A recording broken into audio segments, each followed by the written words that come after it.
Assalamualaikum warahmatullahi wabarakatuh.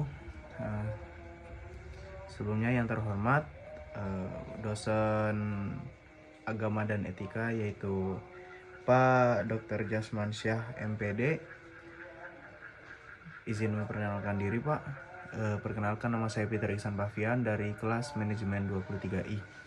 Jadi di sini saya akan menyelesaikan tugas pembuatan video yang tugasnya yaitu tolong jelaskan aturan-aturan masjid atau masjid untuk meningkatkan kehidupan umat Islam yang lebih baik di era ini. Jadi sebelumnya mohon maaf Bapak, saya menggunakan ini Pak teks, nanti teksnya saya kirim di headlink. Jadi yang pertama itu tata tertib umum di masjid, yaitu ada berpakaian sopan. Kenapa berpakaian sopan? Karena etisnya kita kan di tempat ibadah, jadi harus berpakaian sopan agar tidak negatif di pandangan orang gitu. Terus yang kedua ada menjaga kebersihan. Yang namanya di tempat ibadah, jadi kita harus menjaga kebersihan, di mana yaitu kebersihan juga sebagian dari iman. Alangkah baiknya kita menjaga kebersihan tempat ibadah kita. Terus yang ketiga mematikan telepon untuk menghargai kenyamanan bersama dan tidak mengganggu kenyamanan bersama saat ibadah ataupun saat melakukan kegiatan apapun itu di masjid. Alangkah baiknya kita mematikan ponsel atau telepon kita agar tidak mengganggu ketika ada orang yang menelpon atau berderingnya handphone tersebut.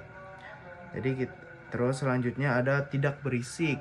Kenapa tidak berisik? Karena ketika seseorang lagi melaksanakan ibadah atau ketika ada acara apapun itu dan kita melakukan hal-hal yang bising, tentunya itu sangat mengganggu bagi mereka. Terus tidak makan dan minum. Kenapa tidak makan dan minum?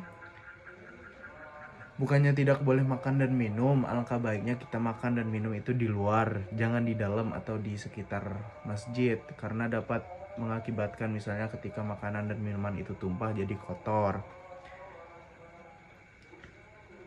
Terus ada tata tertib khusus. Yang pertama ada berjamaah.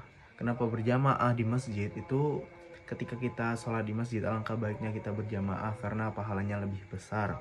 Terus ada membaca Al-Quran. Kenapa membaca Al-Quran?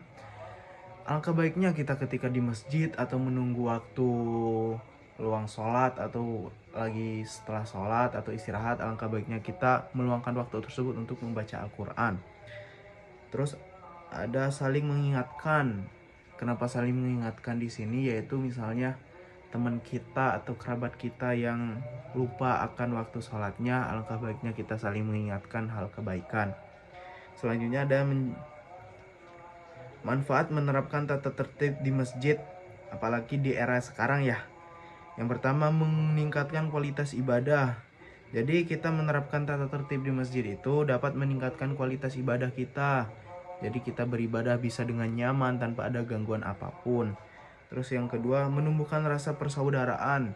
Nah, dengan kita mentaati tata tertib masjid itu, kita bisa menumbuhkan rasa persaudaraan kita antara umat manusia dan ya sesama muslim gitu. Terus selanjutnya menjadikan masjid sebagai pusat kegiatan umat. Masjid menjadi tempat untuk belajar, beribadah, dan bersosialisasi. Jadi masjid itu bukan hanya tempat beribadah, kita juga bisa belajar, bersosialisasi, atau ya saling meningkatkan persaudaraan antar umat. Selanjutnya menjadi contoh bagi masyarakat.